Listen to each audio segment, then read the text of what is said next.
Hello dear viewers, support me by subscribing to my channel and share my video if you like it, and also make sure you comment your thoughts. Now let's start the video. Eddard Stark. What is it you people want? Karen asked gruffly. The new Lord Commander of the Night's Watch had wasted little time in asserting his dominance over the castle. The few remaining loyalists to Thorne were immediately brought to heel and placed in positions where they could be watched by more capable, trustworthy men. The other brothers simply did as they were told and fell in line behind their new leader. Halfhand was not a man who suffered stupidity or disobedience easily.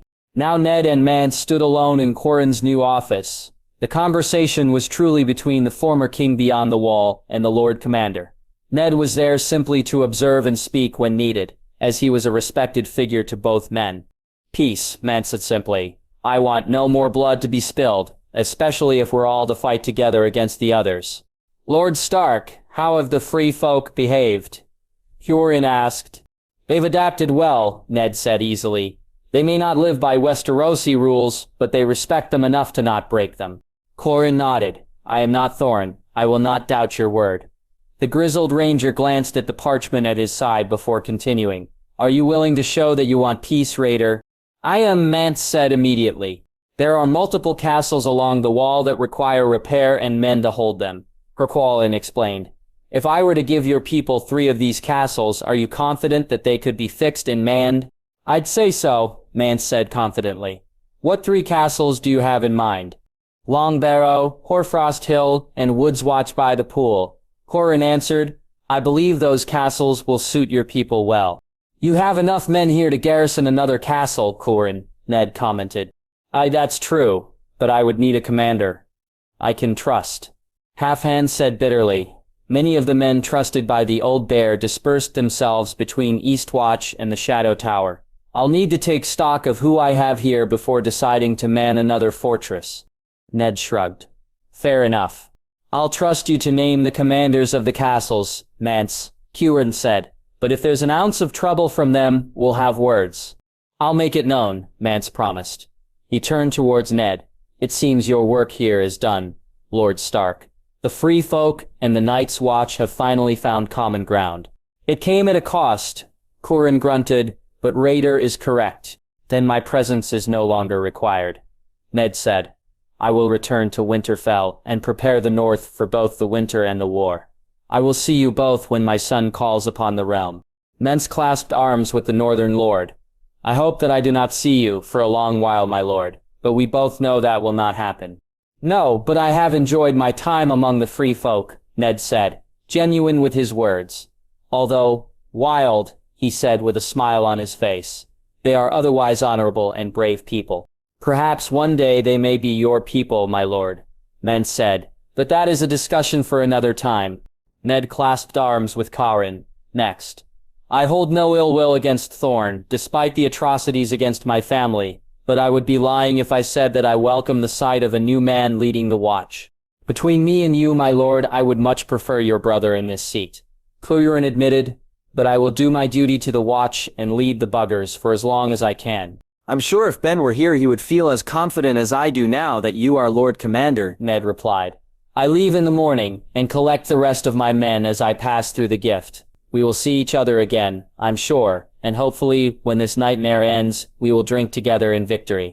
A grand hope, my lord, Mance said, one that I think many will end up sharing. Line break. Lord Stark, wait, Mance called, striding up to where Ned was mounting up. Ned folded his hands over the saddle as the Wilden Lord approached. Mance put a hand on Ned's horse's neck, catching his breath. It was clear that he had rushed from wherever he was to catch Ned before he left. Something wrong? Ned asked curiously. I'm unsure, Mance answered. I nearly forgot. There's another group of clansmen that have set up camp alongside Mother Mull's men. Clansmen? Ned asked. Are you sure? They're not my people, my lord, Mance said. There's only one place they could have come from, but I will believe it when I see it, Ned grunted. Why wait till now to tell me? I just learned about it when we got word of the attack on the king, Mance said. Didn't seem to be the right time to tell you. Ned nodded. Very well, I will meet with these clansmen and find out why they're here. Where do you suppose they've come from? Mance asked. I suspect the Vale, Ned answered, but from what I understand, they lost many of their warriors fighting for the Lancesters. I can't imagine why they're up here or even how they managed to get this far north. They're jealous guardians of their lands in the Vale. They're First Men descendants, aren't they? Mance asked, a thoughtful look on his face. They must have fought against the others during the first long night. Oh yeah, that's an idea. Ned nodded. I'll speak to them and find out the truth. I'll send word when I do. Thank you, Lord Stark, Mance said, walking away. Sansa Stark. Even though it had been years since Sansa has been to the capital, she was thankful that it had changed from the stinking, wretched city that she had first seen it as. The largest improvement in her eyes was that the stench that usually hung over the city was now gone, replaced with the pleasant breeze from the ocean, carrying all manner of lively smells from the city. She also spotted several areas throughout the city where construction was occurring, although the young woman couldn't figure out what was being built. As soon as she caught sight of the Red Keep, she bit her lip as dark, terrible memories flooded her mind. Although she had grown stronger since leaving the city, and her tormentors far behind, she was still haunted by nightmares. Joffrey and Cersei had left their marks on her, and she was sure that they would stay with her for many more years. Steady yourself, Sandor grunted quietly, riding behind the red-haired girl. They're dead and gone. Leave their ghosts in the grave. Harry leaned over and grabbed Sansa's hand gently. Clegane is right, my love. Block the evil thoughts from your mind. They have no place among your fond memories. Sansa smiled at the handsome youth before giving the same look to her sworn sword. Thank you, both of you, but I am fine. Harry returned the smile, while Sandor just grunted. Sansa and Harry rode at the head of a long column of lords, knights and servants. The nobles of the Vale had been summoned to King's Landing at Benjen Stark's request. Some had chosen to sail to the city from Gulltown on the southern end of the Vale, while others had assembled at the Bloody Gate before riding out. It had been a coincidence that Sansa and Harry had run into them. The company made good time reaching the city, and when they were close, a small party emerged from around the city walls, flying the banner of the crown, a gray dire wolf with a gold crown around its neck. Riding at their head was a warrior in white armor, and a flowing white cloak. Sansa also spotted the spiked ball of a morning star hanging from his hip. Harry held up his hand, bringing their column to a stop as they waited for the other group to come closer. Lord Aaron, Lady Sansa, the Kingsguard said kindly. Welcome back to King's Landing. Sir Balon. Is it not? Harry said. Thank you for the welcome. The Queen asks that you follow me into the city. We will go through the Mudgate, Sir Balon said. It's a shorter path to the Red Keep. We will heed the Queen's wishes. Lead on, Harry responded. The Vale party followed the Kingsguard, skirting around the northern wall of the city towards the west. Eventually, the Blackwater Rush came into sight, and the gate at its edge opened wide for the group. Men in gold cloaks bowed as they passed. Harry held Sansa's hand the entire time they rode, and although the action was kind, Sansa had taken the two men's advice to heart and had attacked her dark thoughts, throwing them out. She could not afford to dwell on the past, not again. She had learned her lessons, and she needed to have her eyes on the future. Sura, what is being built? Sansa asked. Sura Balon. The Queen has hired a Volantin architect to make some improvements to the city. My lady, Sethsher Balon answered as they rode. Queen Margaery has much she wants to do to bring prosperity and happiness to King's Landing, and she has attacked this goal wholeheartedly.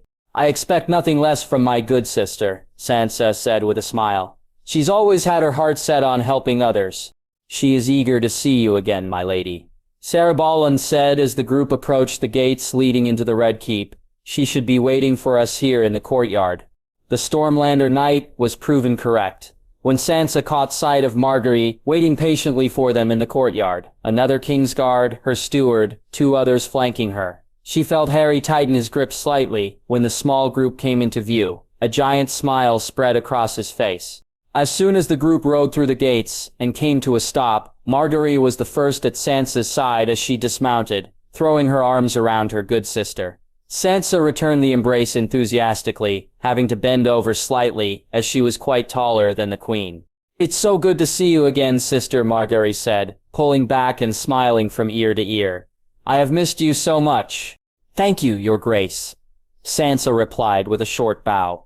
Margaery glanced at Sansa's attire. I never took you for a rider, patted the neck of her mount affectionately. I was forced to ride when I was touring the Vale. It's very impossible to get a carriage anywhere. There I see why men like my brothers enjoy it. There's a certain freedom when you're in the saddle compared to being confined to a carriage. My brother Willis gave me a beautiful mount a year ago as a gift for Torrhen's birth. Perhaps if there's time we can go for a ride. Marjorie suggested. Sansa bowed again. I would like that. Marjorie turned to face Harry, who was similarly wrapping up his warm greetings with Lord Royce and Lady Anya, two nobles with whom he was very close. He knelt at Marjorie's feet, his head bowed. Your Grace, he said respectfully. Stand, Lord Arryn, Margaret said, and be welcome. Harry stood and smiled. I'm always happy to see so many friendly faces. My betrothed and I have been on the road for some time, and it will be good for us to get some proper rest. Oh? Margaery asked. I was unaware. I thought that you came straight from the Eyrie. Harry bowed his head. Forgive me, my lady. Sansa and I were on our way back from Winterfell when we came across a group of lords and ladies preparing to ride here. We were unaware that they had been summoned by Benjen Stark. Winterfell, you say? Lord Royce asked curiously, tugging gently on his beard. Did you see Benjen when you were there? We did, Harry said solemnly. It's just as foul as you imagine. Margaery clapped her hands. Lord Harold, sister, perhaps we should have a private dinner tonight. I believe we have much to discuss. Line break. That's all, Margaery, Sansa said, finishing up her and Harry's story. It had started with Sansa encountering the clansmen of the Vale and ended with them reaching the Bloody Gate. She had left nothing out and even went into as much detail as she could when explaining the appearance of the White. Margaery tapped her finger thoughtfully against the base of her chalice. The trio had enjoyed a delicious meal of grilled beef, a salad mixed with herbs and dressed in oil, and plenty of fresh bread and butter. It was a refreshing and delicious, but surprisingly simple meal. While I understand your confusion, Sansa, I believe I understand why the wild men of the Vale have gone north, Margaery said finally. They are first men, are they not? They refused to bend the knee when the Andals took over the region. They are, Harry said, but how did they get north? Does Lord Stark know that they're there? At this point it's not a problem, Margaery replied. More swords and spears to guard the realm when the others attack. Where is Robb? Sansa asked. He's gone north to take a look at the land, Margaery said sadly. I hope and pray that he returns soon. There's so much that's happened. Sansa frowned. Margaery, what's wrong? The red-haired girl was well versed in protocol and titles, but using your grace at this moment in time didn't seem right. There was an attack on me and my child a while back, while Robb was in the north, Margaery said, still clearly troubled by it. Torrhen and I are safe, thanks to the valor of various individuals. It took me some time to overcome the memories of the night. Sansa reached over and grabbed her hand in support. You and Torrhen are alive, sister. Take heart in that. Have the assassins been brought to justice? Harry asked. They have, Margaery nodded. They were corrupted. Through money? Blackmail? Harry asked. Margaery shook her head.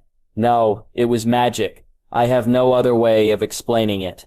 Sansa glanced at Harry, the two sharing an unspoken message. After what they had seen in Winterfell, some things that were hard to explain still made sense to the young couple. You're alive, Sansa said again. That's all Robb will care about.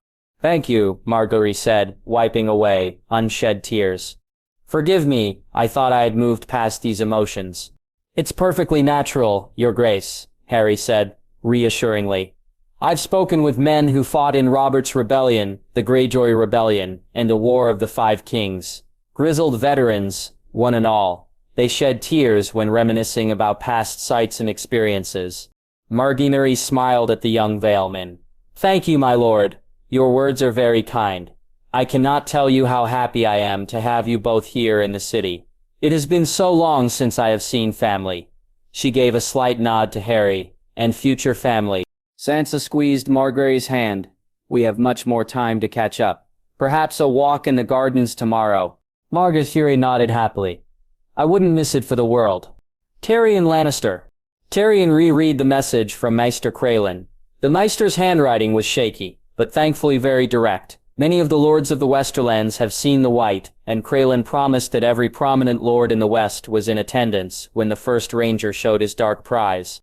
The hand sighed and cast the letter aside before immediately grabbing his cup and draining the rest of the wonderfully sour liquid. He never got drunk like he once did. He had too much to do, too many people counting on him. Unlike his father, Robb and Margaery gave Tyrion things to do, and he embraced each challenge with a cup of wine in his hand and 1,000 thoughts floating through his brain. Tyrion hopped out of his seat and walked over to the fire crackling happily in the corner, throwing another small log into the flames before poking them with the iron poker. Ever since he had learned of the long night, he began to truly notice just how cold it was becoming. The door opened and closed quietly, heralding the entrance of someone new. "I hope you're not an assassin," Tyrion said, not looking at his guest.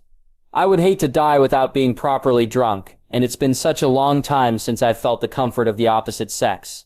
"Do you think I have the skills to be an assassin, my lord?" a soft, curious voice asked.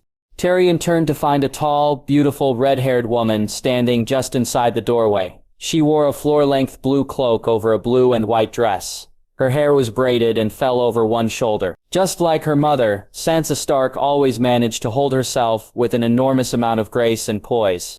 "My lady," Tyrion said, waddling back over to his chair and gesturing for the young girl to sit across from him. "Can I offer you some refreshments?" Sansa shook her head. "No, thank you. I just wished to see how you were." Tyrion spread his arms over his desk. "I won't lie. I never thought anything would be harder than dealing with Joffrey and my sister. Your brother and his wife are challenging that belief. I wager they had 1,000 ideas in a day, and I have yet to hear a bad one." Sansa smiled and sat across from her former protector. "Yes, Robb has broken the mold of my family. I'm sure that you've heard that Starks don't thrive in the South. The king hasn't just broken the mold, my lady. He's chucked it into the Blackwater, and it's floating towards Volantis as we speak." Tyrion joked with a smile. "Although your appearance is greatly appreciated, I can't help but wonder if you need something of me." Sansa shook her head. "I simply wish to see you." Tyrion raised an eyebrow, his smile growing. "Well, I'm doing very well, my dear. The king and queen keep me very busy, but rebuilding the realm after years of neglect is no easy task." He shook his head in wonder. "This is perhaps the first time I've been around a man who truly looks and acts like a king. It's quite a feeling, I assure you." "You have great admiration for him," Sansa noted. "I've never heard you speak so dearly about anyone but your wine and your brother." Tyrion grinned and raised his glass. "Your skill has grown since we last saw each other. If I didn't know any better, I'd say you've been taking lessons from the Queen of Thorns." Sansa smiled thinly. "Unfortunate effect of my time here." Tyrion's grin faded. "Yes, I'm not sure if anyone walked away from Joffrey's reign without some sort of issue." "Sandor Clegane seems fine," Sansa countered. Tyrion grunted. "Fair point. But the man seems impervious to all but fire." "He's a cat among birds in the Vale," Sansa said. "A hound, actually." Tyrion chuckled as the two fell into a comfortable silence. He was truly glad to see the girl and that she had healed from the wounds inflicted upon her by Joffrey and Cersei. She was a good girl at her core, all Starks seemed to be, and Tyrion couldn't help but sympathize with her. Now, she looked stronger than ever and far more confident than he could ever imagine her being. Not only has she healed, but she seems to have learned from her past mistakes and naivety as well, using the cruel lessons Cersei taught her and using them to her advantage, only without the blonde woman's bite. "How is your betrothed treating you?" Tyrion asked, making idle conversation. "Harry has been splendid," Sansa replied, without hesitation. "A true gentleman." "I am glad to hear it," Tyrion said. "You deserve all the happiness in the world, my dear, and I mean it. You may not have fought in your brother's war, but you paid a price few did." Sansa nodded slightly. "I would have paid a much steeper price if not for your care, my lord." "Tyrion, please," Tyrion said. "We're two friends alone. Speak as freely as you wish. With Varys gone, the walls have lost dozens of ears and eyes." "Tyrion," Sansa said carefully, "if there is some way I can ever repay you for your kindness, then I would do it in an instant." Tyrion shook his head. "I have all I need. Respect from my peers and a chance to change the realm for the better." Sansa got up from her seat, soothing invisible wrinkles on her dress, as she did. "You deserve every accolade, Tyrion. Truly." With that said, Sansa gave a slight bow and a beautiful smile before exiting the room, leaving a touched and happy Tyrion behind. Jon Stark. You look like you're thinking of someone, Daenerys said, her tone laced with amusement. The northern ship that carried Jon, Daenerys, and her 2 knights south had passed by the Vale a few days ago, and now they were only a day from reaching the volcanic island. The captain, a gruff man named Cullen, had complained to Jon about how rough the seas were, but his complaints had subsided the further south they traveled and the waves settled down. Jon didn't mind being on a ship. He enjoyed the smell of the salt air and the wind on his face. The rolling and pitching of the ground below him didn't cause him any problems. He had been on the back of a horse as it slipped and slid through the muck of a battlefield. The movement of the ship as gentle waves passed beneath it was nothing he couldn't handle. One thing he did mind was that he was always in close contact with the Lady of Dragonstone. Something like that, Jon grunted, turning to face the woman. I didn't lose many friends in the last war. I'm wondering how many I'll see at the end of this one. You Starks are always so full of happy thoughts, Daenerys joked, coming to stand beside him. Our house words are winter is coming, Jon replied, crossing his arms as he leaned against the railing. We're not known for happy thoughts. No, you're known for much more than that, if the history of your house means anything, Daenerys said. How confident are you that your brother will see us all through this? We can do no better, Jon said. He'll do whatever he can to make sure we win. How do you know? Daenerys asked, looking at him. Jon turned and met her gaze without flinching. Because he let you find out about me, he said simply. If Robb or my father didn't think that it was worth it for you to know who I was, then you wouldn't have found out.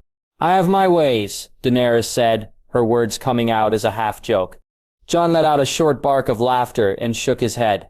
My father kept me hidden from his best friend, the king, his spymaster who was really working for you, the deadliest man in Westeros, Tywin Lannister, and the other spy networks that branched out from King's Landing. Even if you held a sword to his throat, my father would never have given me up. I'm sure my dragons would have gotten a confession from him, Daenerys said confidently, but again Jon scoffed. You would have gotten nothing but a pile of blackened bones, Jon replied.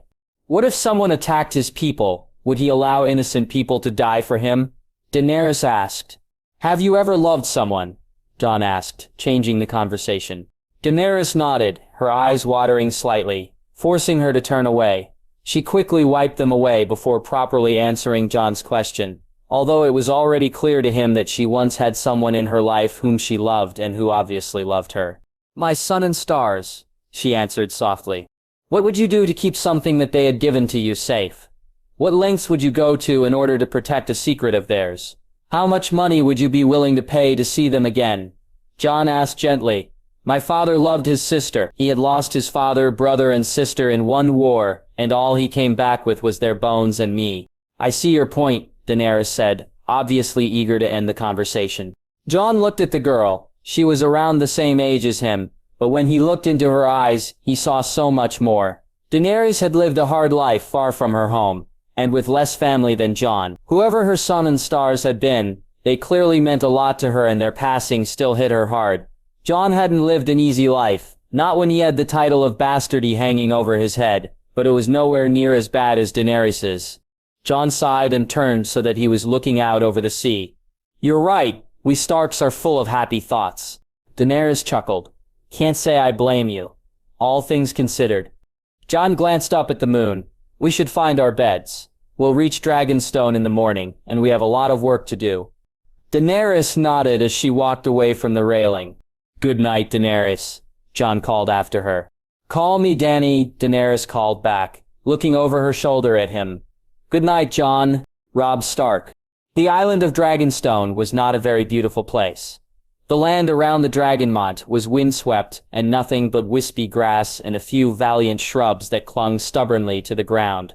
The little village on the coast clearly relied heavily on the sea to provide for their needs. Robb was no expert on the island nor on farming, but he doubted that any sort of crops could be planted. The castle looked intimidating, nestled at the base of a mountain and covered in stone dragons. Robb had heard a story that the castle had been built with the arcane arts that only the ancient Valyrians knew. And now that he saw the castle for the first time, he believed the story. The stone that made up the stronghold looked to have been melted like metal before hardening into its current form. The air was heavy with an odd mix of salt, smoke, and brimstone. "Is everything to your liking, your grace?" a soft, sweet voice asked. Robb turned to find Missandei, Daenerys' steward, who was extremely young as she was only 15 years of age. Nevertheless, Robb quickly found that the girl, despite her age, had a sharp mind, and was neither a fool nor naive. She knew what her business was, and was confident in her abilities. Grey Worm, the commander of the Unsullied, flanked the girl as her silent shadow. Robb had an inkling that there was something between the pair, but he immediately dismissed the thought. Whatever they had was no business of his. "It is, thank you," Robb replied kindly. "I've never visited Dragonstone before. I believe my brother and I once wanted to come here and search for dragon eggs." The Northman glanced up at the black mountain that loomed over the castle. Little did we know that they were not even in Westeros. "I am glad to hear this," Missandei said, skipping over Robb's story. "You mentioned that you wish to see where there is dragonglass on the island." "If possible, yes," Robb replied. Missandei motioned for him to follow. "Come, your grace, and I will show you." The trio left Robb's room and made their way to the highest room in the stone drum, the main keep of the castle, which also served as the home for the legendary painted table. A detailed map of Westeros that Aegon the First Targaryen had constructed so that he could plan his conquest of the continent. A raised seat had taken the place of Dragonstone so that its occupant could look over the entire map. Missandei gestured to one of the tall windows that looked out towards the mountain. "When Khaleesi sailed for King's Landing, we received a raven a few days after instructing us to mine dragonglass from the mountain," the girl explained. "Maester Pylos found many caves of the material, and teams of miners have been working for months now, bringing barrels of dragonglass down." "How much?" Robb asked. "There are hundreds of barrels in the Great Hall, as we speak," Missandei answered. "We were told only to mine it, never where to send it." "It must be sent north," Robb said, looking over at Grey Worm and holding out his hand. "May I borrow your spear?" Grey Worm glanced at Missandei, who merely nodded and looked back at Robb, curious to see what the king had in mind. The Unsullied commander held out his short spear and dropped it into Robb's waiting hand. The Northman waited in his hand for a moment. It was perfectly balanced, and its length was perfect for fighting in the tight, compact formations that the Unsullied were known for. "The dragonglass will be made into spears, daggers, and arrows at the wall," Robb said. "They're the weapons the children of the forest and the first men fought with. They're the weapons we'll fight with as well." Missandei gave a short bow. "I will see that the first ship sails at dawn," she promised. "I will have my master of ships send help if necessary," Robb added. "Getting the dragonglass to the wall needs to happen as soon as possible." "That is kind of you, my lord," Missandei said. "Grey Worm," Robb said, handing the spear back to the eunuch. "Perhaps you could help me with something. I have need of a few of your men for a demonstration." Line break. Robb and Missandei watched high above on a balcony, overlooking the courtyard, while Grey Worm and 20 of his Unsullied drilled. All 20 eunuchs moved in perfect unison. Each step was the same. Each warrior held their shield up with their spear laid upon the top edge. Their formation ensured that each man could support the other. When their spears broke, the short swords they all wore on their hips were perfect for stabbing the enemy, while the Unsullied soldier was still protected by his shield. "May I test something?" Robb asked. Missandei nodded. "I will give the command to Grey Worm. Without the spears, I would like for a few of the men to throw themselves against the shield wall," Robb explained. "No fighting. I just want to see how they hold up against a charging man." Missandei did as she was told, relaying the order to Grey Worm, who began to bark orders to the others. 4 men stepped out of line, 2 from each, and made their way to the front where they set down their weapons. Grey Worm barked another order, and as one, the Unsullied raised their spears, pointing them up at the sky. Grey Worm nodded to the 4 spearmen, who immediately charged the 2 lines of Unsullied, lowering their shoulders as they crashed into their comrades. Robb couldn't help but be impressed with how the Unsullied responded. In their crouched position, they were already braced and ready for combat. But when they were charged into, the back rank leaned in and supported the front ranks. So instead of running into 1 man, it was like charging into 2. "Your Grace, forgive me, but for what purpose does this serve?" Missandei asked curiously. "From what I understand, whites, the undead servants of the others, fight like wild animals, without formation, without reason. Without discipline, they throw themselves at whoever they are going after. The Unsullied are the most disciplined fighting force in the world. Their shield wall, their very fighting style, might be the key to our victory in this war, Robb explained. Whenever I see your mistress again, I would very much like to ask her for 100 of her Unsullied to be sent north to the wall. The Unsullied fighting style is practical. You do not win glory fighting in the shield wall, Missandei countered. Would your men, your knights, be able to fight in such a fashion? A question asked to me already, Robb said. This war isn't about glory, it's about survival. Missandei looked down at the courtyard. Grey Worm was looking back at her expectantly. Robb noticed the look. I have no further need for Grey Worm or his men, he said. Thank him for indulging my request. It's been a great help. If you have need of anything, your grace, please never hesitate to ask, Missandei said, before disappearing back inside the castle. Line break. Your grace, I must protest. Sarah Robert pleaded once again, as he and the king made their way to the base of the mountain. Sarah Robbar, please, I grow tired of your protests, Robb grunted, staring up at the pathway that carved up the mountainside. Sarah, you're not going for some walk through the countryside. Septon Robbar said. Dragons lay atop this mountain. Leave them be, I beg you. I would listen to the man, a new voice said. Robb turned to find Daenerys behind him. The woman was garbed as if she was still in the north, in thick furs. It was obvious that she had just returned to the island. Jon was next to her, dressed in leathers and furs. Robb, Jon said with an amused smile. I thought you were finished looking for dragons after we searched every inch of Winterfell's godswood. Jon, Robb said, embracing his brother.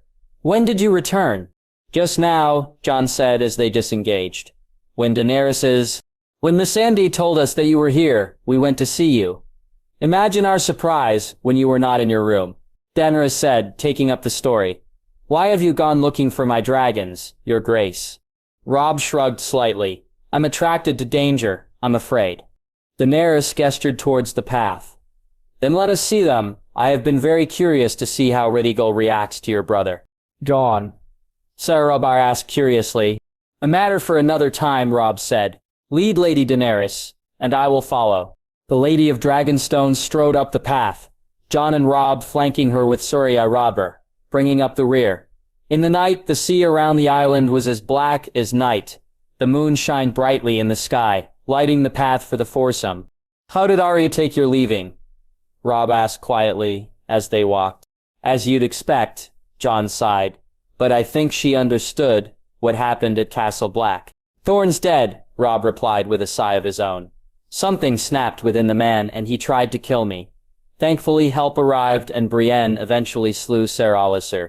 I pity the man, Jon said. All he wanted was to lead the watch. He was just chosen at the wrong time. Who has taken his place? Cweren Halfhand, Robb said. He has a better understanding of the situation, I think. So the Watch and the Free Folk are allies now, Daenerys said, adding her own voice to the discussion. As close as they can be, yes, Robb said. Hopefully with the time we have left, our Uncle Benjen can show the white he carries, and all the realm will know what we face. Is there anything else that needs to be done in that time? Daenerys asked. Dragonglass must be mined and sent to the wall, Robb said as the group neared a large cave. There is more to discuss, but perhaps another time. As the cave came into view, so did the two creatures who dwelled within.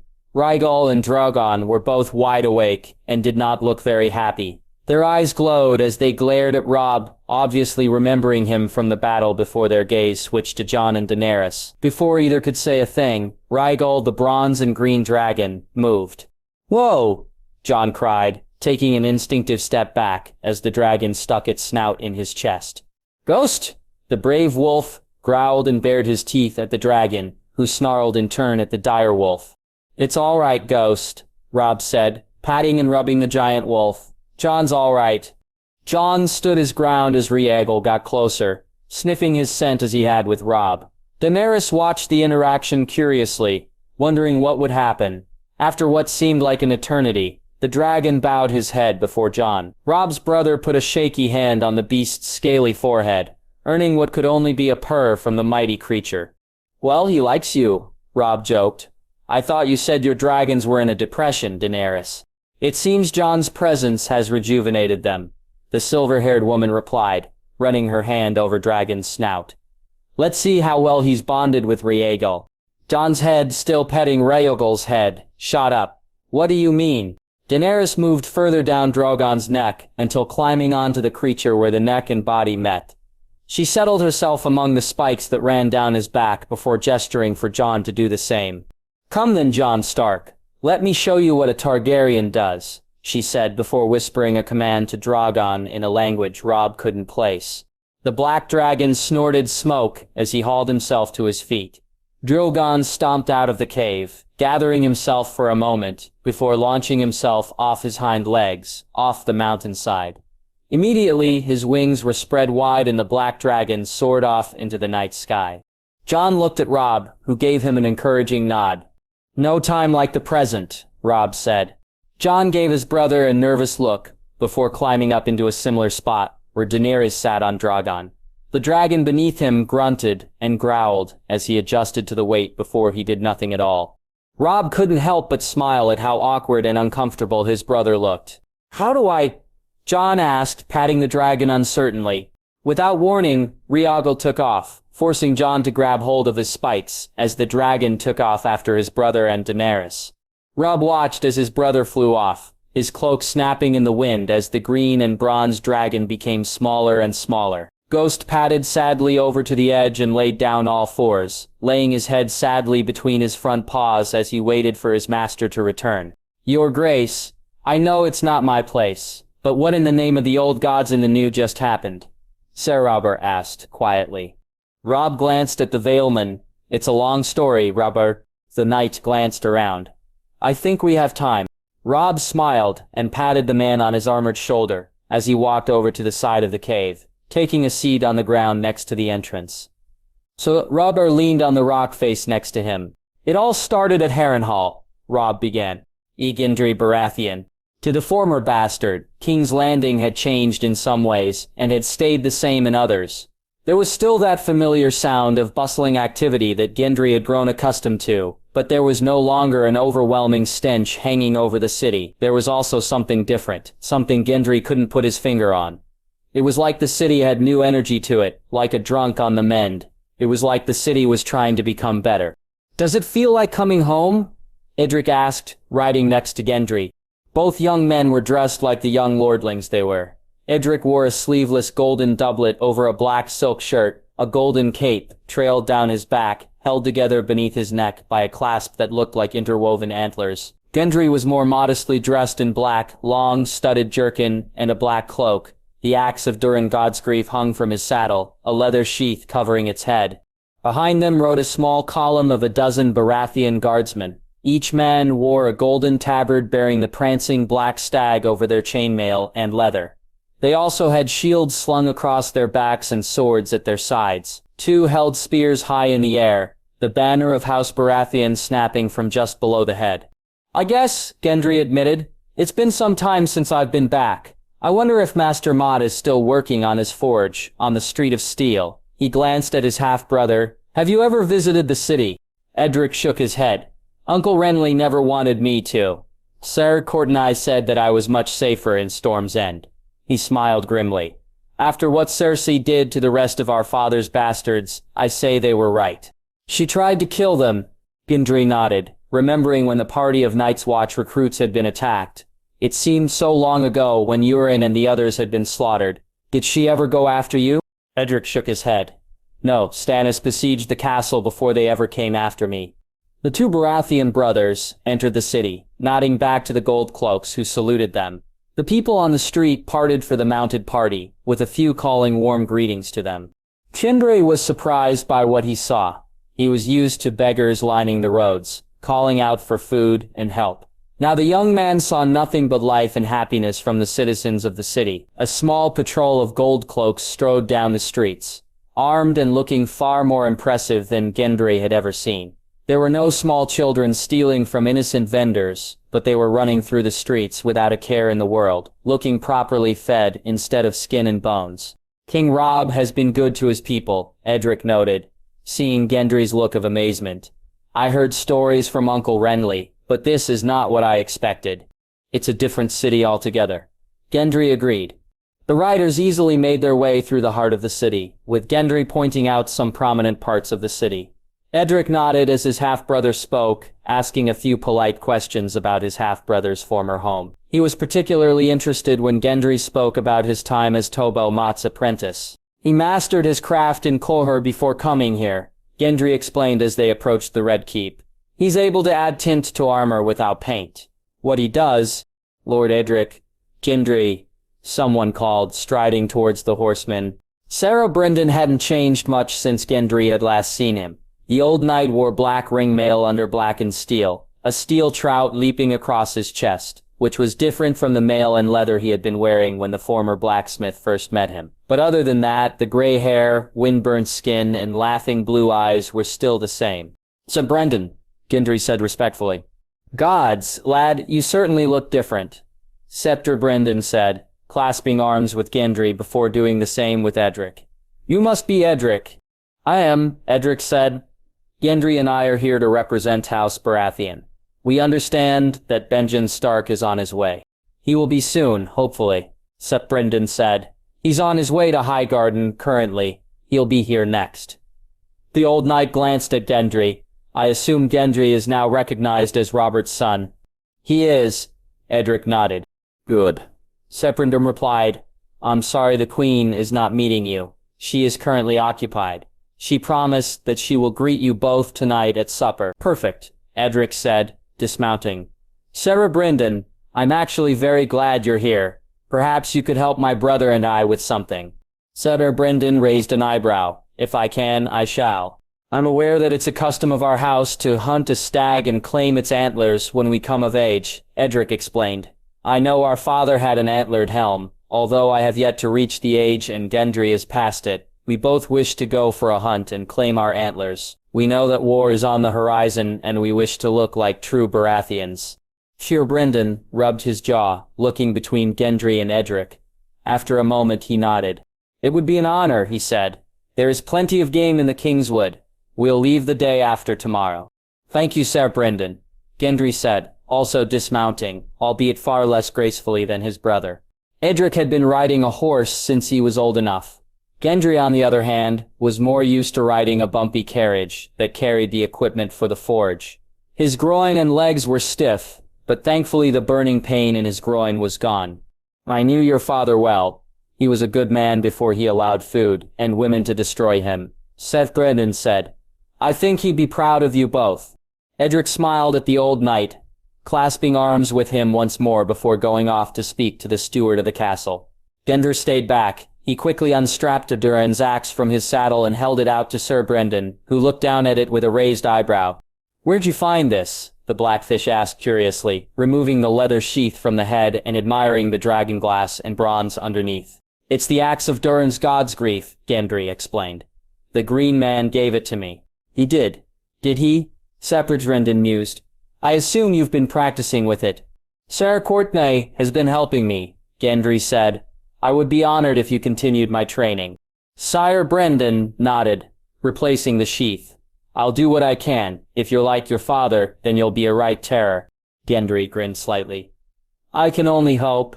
Scepter Brynden glanced at Gendry's bulging muscles that were poorly hidden within his sleeves. "I have a feeling you will." "Robb Stark. How was it?" Robb asked curiously. The king was sitting alone in Jon's room, the two brothers sharing a pitcher of ale after they had returned from the dragon's lair. Jon's hair, which he had begun wearing back in a queue since the war, was now hanging loose around his shoulders, giving him a disheveled look. His clothes also looked rumpled and messy, after nearly being torn from his body by the wind. "It was," Jon said with a smile before shaking his head and chuckling. "Bloody amazing." Robb laughed. "You look like a man who just laid with his first woman." Jon rolled his eyes and took a deep drink from his tankard. "It was exhilarating, Robb. Truly." "I'm sure," Robb replied. "Has Daenerys told you what she plans to teach you?" Jon nodded. "First, we need to establish a close bond between myself and Rhaegal. During that time, I'll have to learn some of the commands she uses. They're all in High Valyrian." "Is she having a saddle made for you?" Robb asked. "She'll put in the request first thing in the morning," Jon answered before glancing out the window. Or in our case, in a few hours. He shook his head. It'll be different, I reckon, having a dragon fight for me instead of swinging a sword myself. Robb gave a slight shrug. I'm sure you'll get used to it. I'll certainly feel better when fighting off a horde of the undead, knowing that I have someone I trust on the back of a dragon, able to consume our enemy's dragon fire. Jon became silent, obviously thinking about something. Robb noticed the look and took a drink from his own tankard, waiting for his brother to say what was on his mind. After a long moment, Robb frowned and nudged his brother under the table with his boot. What's on your mind? You look like an ice sculpture. Jon gave his brother a thin smile. Sari Jorah and Sarah Barristan tried to convince me to change my name to Jon Targaryen, to come out as Rhaegar's son. Robb raised an eyebrow. I imagine you gave them quite the tongue thrashing. Sarah Barristan took it better than Sarah Jorah did. Jon nodded. Hopefully they'll understand that just because I've accepted Daenerys' offer does not mean I have any desire to become a Targaryen. Sometimes it's better to leave a horse behind, Robb grunted, half quoting a proverb. Whether they accept it or not, Jon, I trust you'll do what must be done. Aye, that's it. I'm here to do my duty to the realm, and that's all. Jon said, taking another deep draught. Besides, as soon as people see me atop a dragon, they'll start asking questions and we won't be able to keep it a secret for very long. No, we won't, Robb sighed. I told Ser Barristan this as we were on our way to see Father. I told him that once Daenerys does this, there's no going back. The entire realm will know your secret. Jon smiled sadly. I told Arya that, if anyone tried to take me, we would meet them at the gates of Winterfell with our swords drawn. Aye, and I'll be there too, as will Father and everyone else who cares about you. Robb agreed. Jon nodded to his brother. Thank you, Robb, he said. How was your tour of the Wall beside the time you were almost assassinated? Not bad. Robb grunted. I think I know how to conduct this war. How? You remember how the Unsullied fought, don't you? I was at King's Landing. I think that their fighting style is the key, Robb explained. Spears, shields, packed formations, where each man relies on the other. Lots of arrows and artillery. No cavalry charges, no surprise attacks. Jon wondered. Their father had instructed both Jon and Robb on how to conduct war and how to strategize against an enemy. Robb has already proven that he is a master strategist, but what he was suggesting was war reduced to its most basic strategies that even a child could come up with. Jon was expecting an elaborate plan that would involve traps and careful maneuvering of troops. No, Robb said firmly, just hold our ground and weather the storm that is about to hit us. Jon thought about Robb's plan for a moment before pursing his lips and nodding. Not a bad plan. Not sure how your knights will like that, but I'm sure you've learned some flowery language that will calm them down. Settergarth had the same thought, as did Missandei. Robb said, I'll say it again, this is a war of survival, not glory. Hopefully, I can get that through their skulls. I'm sure they'll love the fact that years of practice will mean nothing. Jon chuckled. Robb smiled and finished off his drink. We'll see. Every blade counts. Jon looked down at his drink for a moment. When do you return to King's Landing? Tomorrow, Robb answered, already experiencing the anxiousness that he had felt settle in his stomach. The further south he sailed. He was so close to Margaery and Torhan that he felt ready to swim the entire Blackwater just to be with them again. It had been months since he had held either in his arms and he missed them with all his heart and soul. Is there anything you need me to watch for while I'm here? Robb shook his head. No, I will summon you and Daenerys when Benjen is close. Neither of you has seen the White, have you? I was helping the wildlings at Hardhome make it south of the Wall, I believe. Jon said thoughtfully, I missed seeing Uncle, but Father met him on the road and saw it. Robb grimaced slightly. So much of this war depends on timing, Jon. We have only the general direction of the enemy and no idea the size of the force or when they may strike. Don't forget the civil unrest when you order the realm to defend the Wall, Jon grunted. The others won't have to deal with that. Robb groaned and poured himself more of the drink before sending half of it down his throat in one motion. After he swallowed, he flicked a few droplets from his beard. Gods, I hope I don't have to deal with another delusional fool who believes that he's doing the will of the Seven. He sighed, tiredly. I might throw myself on my sword. You could feed them to Greywind. Jon offered somewhat sarcastically. Not helping, Robb said, sending a glare at his brother. But it's not a bad idea. Just remember who you have by your side, brother. Jon advised, pouring the last of the ale for himself. If anyone can convince the lords of Westeros that the wall must be defended, it's that wife of yours. And if she can't do it, then her grandmother most certainly can. Robb looked at Jon. I liked you better when you said nothing at all. Jon rolled his eyes and took a drink. I don't believe you. Robb took a moment before nodding. Neither do I, he admitted. Eddard Stark. Dozens of fur tents spread out around multiple cook fires made up the encampment of the clansmen of the Vale. Ned could make out several fur-clad warriors walking around, bearing a wild assortment of weapons and gear. The Lord of Winterfell remembered the few skirmishes he had with the clansmen. Although not as well armed as the knights they battled against, they made up the difference with their ferocity and knowledge of the terrain. Who you? The gruff-voiced sentry asked, as Ned and his two soldiers approached. Eddard Stark and the rest of Ned's guard had traveled back to Winterfell at Ned's request. The older man no longer had any fear of attack from the wildlings. The Ned of Winterfell. Ned responded using his ancient title that he knew they would understand. Who leads you? Ulf, son of Shaiga. The man replied. You're Stark? Ned glared at the man. I am. The man, noticing Ned's tone of voice, dropped the subject and led Ned and his men through the camp. They received many unwelcome looks, but no threats or attacks. It was clear that their animosity for men like Ned was still alive and well, but it was also clear that they were here for another reason than to cause trouble. It was the only thing keeping them from tearing Ned limb from limb.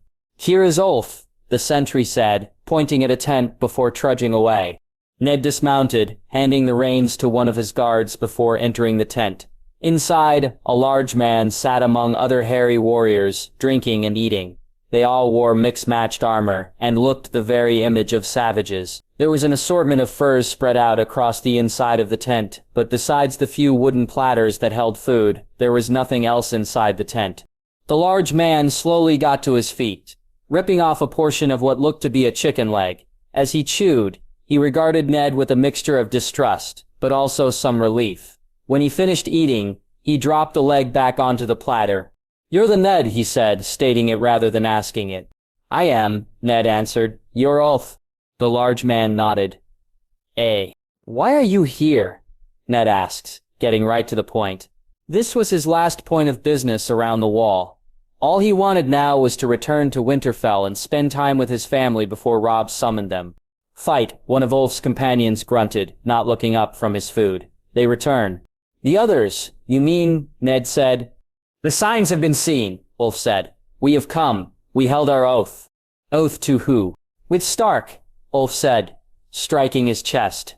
Ned crossed his arms. Your first men. There was a happy growl from the group. Ulf was nodding enthusiastically. Ned didn't need much more than that. Will you follow me? Ned asked.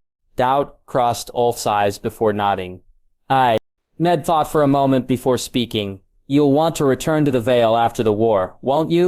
We will return home, Ulf said immediately. Fight for our land. Ned wasn't stupid.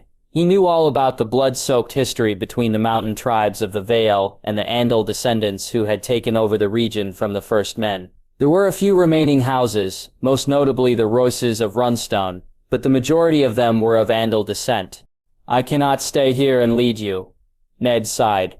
But continue north and find Castle Black. Speak with Halfhand.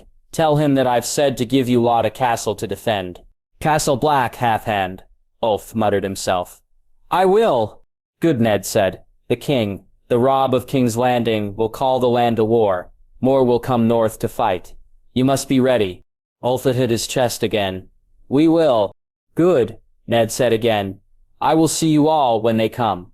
Don't cause trouble while I'm away. The group still sitting chuckled and laughed, but that quickly went away when they glanced at Ned and saw that he wasn't kidding. They all nodded obediently and went back to their food without comment. Castle Black and Halfhand, Ulf promised. Castle Black and Halfhand, Ned repeated before exiting the tent, back into the night and snow. Tyrion Lannister. Tyrion found Aemi on the training grounds, observing a few of the household guards as they practiced. Occasionally, he would call instructions or offer a piece of advice to one of the fighters, but for the most part he was silent. His sword was out and point down in the first, leaning against his belt buckle while his hands were folded behind his back. After some time, when the fighters were soaked with sweat and their movements were slowly becoming sloppier, Ime began to bark whenever he deemed that something was being done wrong. "Enough," Ime said, his voice ringing across the grounds. "Weapons down." The four warriors stopped what they were doing and turned to look at the former knight, their chests heaving. Ime waited a moment, his eyes roaming over them before he spoke. "When you're tired, that is when you must rely on the basics and your technique," he said, his tone leaving no room for argument. "You all know the basics, but they become shit when you're tired." The four fighters hung their heads as Jaime delivered his lecture. Tyrion found the interaction very interesting. Jaime has been stripped of his knighthood and his name has been tarnished by the sin of incest. Yet the four warriors hung on to his every word as if he was Arthur Dane or Barristan Selmy. Unbeknownst to Tyrion, Jaime's latest actions, as well as his minor personality change, had gone a long way in the hearts of those in the capital. Not only had he helped save the king and the queen from assassins and killers, but he had also tracked down the Green Man and saved him from captors as well. Those actions combined with his more humble, reserved manners made him much more likable. "We'll continue to work more tomorrow," Jaime said finally. "I suggest you get a good night's rest, because tomorrow will be more of this." The four warriors all nodded and left. As they went towards the armory, Jaime glanced over his shoulder and spotted his brother watching him. He grabbed his sword and slid it into its scabbard before striding towards Tyrion. "Come to spar, brother?" Jaime asked with a slight smile. Tyrion laughed. "I do enjoy your jokes, Jaime, but that is not why I'm here." He gestured to the training grounds. "Last I remember, Ser Brandon is in charge of training the king's household guard, or at least that was the queen's request." "The Blackfish is currently indisposed," Jaime answered. "He's taken the Baratheon boys, Edric and the former smith, Gendry, hunting so that they could earn a pair of antlers for their helms." "Have they reached that age yet?" Tyrion asked curiously. He knew of the tradition. Jaime has told him all about Robert's outrage when Joffrey had killed his elk with a crossbow instead of a spear like a real Baratheon. Gendry has passed it, and Edric has a few years still. But if they are leading the men of Storm's End, then they want to look like real Baratheons, Jaime explained. They asked the Blackfish to accompany them and bear witness to the event. "So you've taken over the role of training the guard," Tyrion mused. Yemme's former self flashed as he smirked and opened his arms wide. "Is there a better warrior currently in the Red Keep?" he asked, before the smirk and arrogance disappeared, as quickly as they had shown up. "I have been doing nothing ever since I have returned from the Reach. This is a welcome change." "How have the guards been treating you?" Tyrion asked curiously. "Well enough," Jaime grunted, leading his brother over to a shady spot in the corner of the yard. "Not sure how they feel about me as a person, but they are certainly aware of my skill," he shrugged. "All I need really." "There's word that the king has reached Dragonstone," Tyrion said, changing the topic. "Lord Mallister believes he'll be back in the city in the next day or so." "Where's the other Stark? The Ranger?" Jaime asked. "Benjen." Tyrion helped. "He's approaching Highgarden. I suspect he'll be here in another week or two. He still has to ride to Dorne." Jaime pointed out. "He's done a stellar job. I'll give him that, but we're still months away from being prepared for war. He won't have to make the journey to Dorne, because I'm bringing the Dornish here," Tyrion said. Tyrion said that it would be easier for the remaining lords, Storm Lords Vaelamin and the Dornish, as well as Benjen Stark, if we all met here in the city. "However, you're still right, only half the realm is preparing for war." "Has Tyrell made any comments about that?" Ine asked.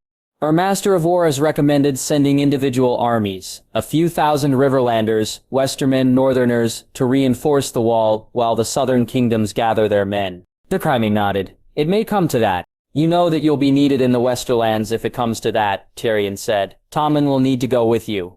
"He's not going to the wall," Jaime said, immediately.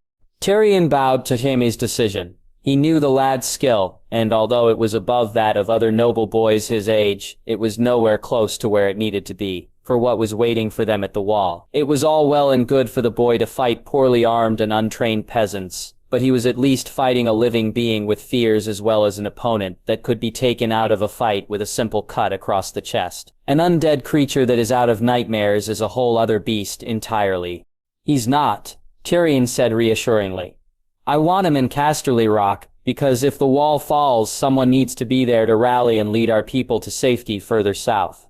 You've told Croflin this? Jaime asked. I'll have a letter ready for when you ride out, Tyrion promised. Tyrion's face was overtaken by a thoughtful expression as he considered something. Few people could read him, and Jaime was one of those people. He wasted no time in pointing it out. Now, you're thinking about something, Jaime said, pointing it out now. I am, Tyrion answered. The Queen told me that you turned down a knighthood. Jaime nodded. I was a shit knight. Tyrion. That's not entirely, Tyrion was about to say, but Jaime cut him off with a shake of the head. I was, Jaime said firmly. There's so much more to being a knight than just fighting. You are put on a pedestal, Tyrion, as a symbol of all that is good and honorable in the land. You are charged to be brave and chivalrous, and are looked at as leaders and defenders of the innocent. You saved 500,000 people. Tyrion spluttered, and I put my sword through the back of the king. I had sworn to protect at the same time. Jaime said softly, I can fight, Tyrion. It's the only gift the gods have ever given me, besides you. But being honorable, chivalrous, I don't want to be on that pedestal anymore. Tyrion's mouth formed a hard, thin line as he gazed at his brother with sadness and curiosity. It wasn't often that he was put in his place verbally, but he knew better than most that when Jaime put his mind to something, he was as stubborn as a mule. You've decided then, Tyrion said finally. I like being a Jaime Lannister. Jaime responded. Sarah Jaime Lannister is dead and gone. Willis Tyrell, the Lord of Highgarden, watched as the black-cloaked figure rode through the gates of Highgarden, his black horse looking extremely tired. Willis didn't blame the poor creature. It was one thing to travel the length of Westeros, from the Wall to Winterfell to Riverrun and Casterly Rock more recently. It was another to do so, while carrying a crate on its back. Perhaps he is here to check the cells, Willis's seneschal, his great-uncle Garth joked. Garth, or Garth the Gross, as he was called behind his back, had served both Willis's grandfather and father as Lord Senecal of Highgarden. An impressive name for a less than impressive man who had sired 2 bastards and was known more for his constant flatulence and prowess at the dinner table than anything else. Yet, he was family and not terrible at his job, so Willis kept him around and put up with his terrible excuse for humor. He's not here for that, Willis replied quietly. Go greet him and make sure that he has rooms befitting his station as First Ranger of the Night's Watch. Garth's eyebrows shot up in surprise. Your father would never have given a black brother such a room. I'm not my father, Willis countered swiftly, giving his uncle a hard look. Do not forget that this is Benjen Stark, the king's beloved uncle. You will show him respect and others will as well. There was no mistaking the iron in Willis's voice, and Garth heard it loud and clear. He bowed deeply and departed, leaving Willis to his thoughts and the smell of the roses.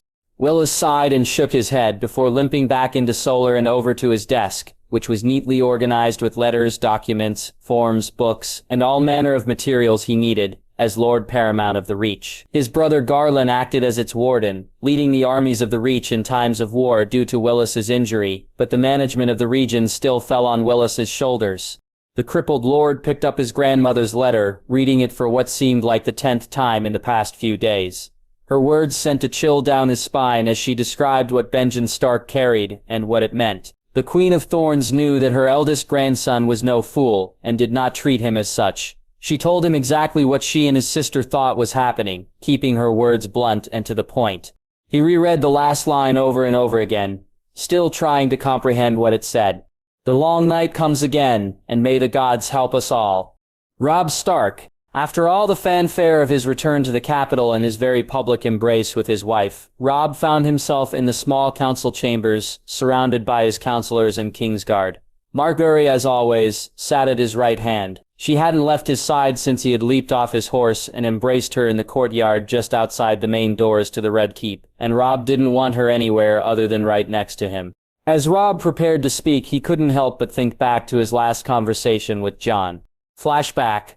As the captain bellowed orders to the sailors, Robb stood on the jetty with Jon. Both brothers had deep bags under their eyes, from a lack of sleep, but they didn't care. They had taken the majority of the night catching up and sharing ale. Their conversations had roamed from the Wall to King's Landing, to the old gods and everywhere in between. There had been no boundaries that the brothers hadn't crossed. But there was one topic that had been practically skipped over. You know that I have to tell others about, Robb said, glancing up at the mountainside where the dragons resided. Jon nodded. I know. Robb and Jon stood in silence for a moment. Robb had already accepted the fact that he was going to have to divulge his brother's secret to others. He just wanted to make sure that Jon knew what needed to happen. It was all well and good for him to show up on a dragon and refuse to answer any questions. But Robb wouldn't have the same luxury. He had a council, and more importantly, a queen to answer to. Robb also wanted to have a strong foundation of support for Jon outside of just his family. There would undoubtedly be those who fear or hate Jon for a multitude of reasons. And Robb wanted Jon to have others he could lean back on and would stand up for him if need be. Robb clapped his brother on the shoulder and embraced him once more. He knew that there wasn't much he could say to alleviate any of Jon's inner fears or concerns. All he could do was be there for his brother when he needed him and stand up for him when Jon couldn't. I'll see you in a few weeks when Uncle Benjen arrives, Robb promised. Just try not to burn yourself while I'm gone. Jon smiled. Have fun getting your ear pulled by your wife when you tell her your brother is a secret Targaryen. Robb jokingly made a horrified face before his smile broke through, and the two brothers embraced again, this time in a happier mood. Flashback.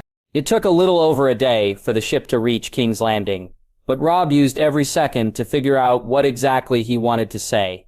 There was so much he had to say and explain, and he had no doubt that there was a report as thick as a tree trunk waiting on his desk from Tyrion. The Lord Hand had many amazing talents, one of which was writing short, succinct reports. But Robb had been gone for months, and reports tend to stack up at an alarming rate. I have much to say, Robb prefaced, speaking slowly as he collected his thoughts. First, the Wall. There was a leadership crisis when I arrived. My father and Mance Rayder against Olyser Thorne, the Lord Commander of the Watch. Thorne was unwilling to see the Free Folk as his allies, rather than his enemies. My arrival, I'm afraid, made the situation worse. You sided with your father in the argument, Tyrion said, briefly stepping in. Indeed, Robb sighed. Thorne snapped. He believed that everyone was against him. He sent assassins after my brother Jon and those who helped him open the gate under the wall for the Free Folk. By this point they were under my father's protection, and thankfully none were killed. Furthermore, Thorne tried to kill me himself. As always, I have my loyal Kingsguard to thank for being by my side when I need them the most. Did you kill him? Jaime Lannister asked. Tyrion had mentioned that the man had been named a temporary replacement for the Blackfish, who was away for a reason. Robb still hasn't been told about. Either way, Robb didn't mind the man's attendance.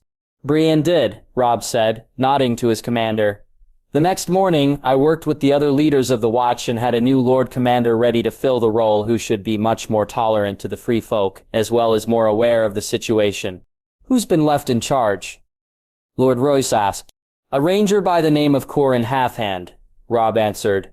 He's well respected, and will hopefully serve for many years to come. Lord Stark has control of the situation then. Lord Mallister assumed. My father has things well in hand at the Wall. Yes, Robb replied. Now this next subject is of the utmost secrecy for the time being. A buzz went through the room when Robb spoke. A few counselors looked at each other curiously. Since they were on the small council, and such heard matters from all across the realm, there weren't many topics that required the king to order them to secrecy. It involves my brother Jon as well as the Lady of Dragonstone, Daenerys Targaryen, Robb started. As most of you should be aware by now, both the Grand Maester and the Green Man have said that the Targaryen dragons will be our advantage in the war to come. Unfortunately, it's been brought to my attention that there must be two riders. Your Grace, Aegon Targaryen, is dead. You slew him yourself. Lady Anya said. Who will ride the other dragon? Young Stark will, Tyrion said, looking stunned. He seemed to have figured it out before everyone else.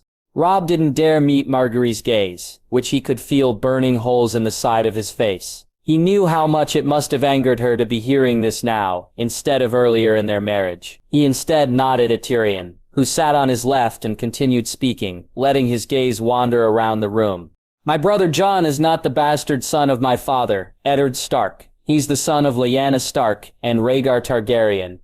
Robb explained calmly. He was raised in Winterfell as a bastard to protect him from Robert Baratheon's wrath. My brother, as well as myself and a small group of others, was made aware of this during the War of Five Kings. For Jon's safety and at his insistence, we kept this secret. The room was deathly quiet after Robb finished speaking. Thankfully, no one besides Margaery looked angry. Many were too shocked to show any other emotion. Robb couldn't blame them. Many, like Lords Royce, Mallister, and Tarly, had all fought in the war. Rhaegar started more than 2 decades ago. This was world-changing information. Who else knows? Lady Anya asked gently. My immediate family, Sansa, Arya, Bran, and Rickon, when he is old enough to know, my mother and father as well, Robb answered. Lord Reed, as he was the only other person besides my father at the tower, and finally, Samwell. All eyes immediately turned towards the large maester, who was staring intently at the table. Sam was with Jon when he found out, Robb said. Don't blame him for not saying anything. Like the rest of us, he knew the terrible possibilities of what might happen if word spread. Your Grace, Tyrion said slowly, clasping his hands together as he leaned back in his chair. Why tell us this at all? Because there will be those who will see Jon atop a dragon when the fighting begins, and will make the connection. Robb sighed. Jon doesn't want any throne. He never did. He just wanted to fight for his family, and to be a Stark. That's all he's ever wanted, but there will be those who will proclaim him king and others who will try to put a knife in his back. Those of us in this room who will be there must support his decision to remain who he is, and put down any plots and schemes we come across. We'll keep the lad secret, Lord Royce promised. No harm shall come to him at the Wall or anywhere else. Others in the room nodded and murmured their agreement, seconding Lord Royce's promise. Jon had sat in the room with them when Robb first became king of all of Westeros. He had fought side by side with his brother and helped free the North from the Boltons. Jon's loyalty to not only his brother, the king, but his whole family was unquestionable. Thank you, Robb said, the sincerity in his voice obvious. Now that's all I have to report. What has happened here? An awkwardness fell over the room as the lords and lady looked at each other, wondering who would speak first. Even Tyrion, who was as bold as anyone, seemed unsure of whether he should speak or not. Beside him, Cama glanced around the room before sucking in a deep breath and launching into the story. The Queen was attacked, he said simply. Robb's reaction was expected. His eyes lit up with fury and his face became as hard as stone. One hand flew to his sword, while the other held his wife's hand. When he spoke, there was a very clear note of violence. Who? He demanded. I'll have their heads. They're dead, sire, Jaime said quickly. All culprits are dead. Thanks in part to Jaime, Lord Royce grunted, as well as Lord Tarly and the Saraloras and Sir Rowland of the Kingsguard. Robb looked around the room. Speak, someone. Quickly. Explain what in the blazes happened. It was an assassination plot, Tyrion said, but I wish it was that simple. Euron Greyjoy and his crew snuck into the city using the tunnels created by Maegor Targaryen. My brother noticed that something was wrong and we sought out Lord Tarly, who happened to be in the middle of fighting off his own attack. They failed, Lord Tarly deadpanned. With yourself gone, there was only one person we thought to check on. The Queen. Sir Rowland and I were on duty that night, and sent a servant to fetch Commander Hawker when we saw the Ironborn approaching. Sir Rowland said, taking up the story. We were driven back into the room by Greyjoy and 3 of his warriors. We slew the others, but Greyjoy refused to die. What do you mean, Robb? All but growled. We'll get to that, Jaime said, glancing at Tarly. Tarly, myself, and Tyrion found a battle outside the room.